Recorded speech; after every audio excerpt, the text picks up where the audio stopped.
चौथी रकात में तशहुद भी पढ़ना है और दुरूद शरीफ भी पढ़ना है। पढ़िए मेरे साथ। बिस्मिल्लाहिर्रहमानिर्रहीम। अल्लाहुम्मा सल्ली अला मुहम्मद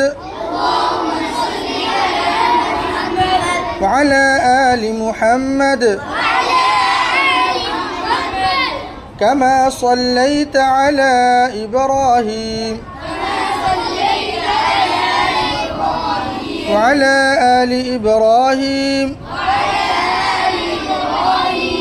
إنك حميد مجيد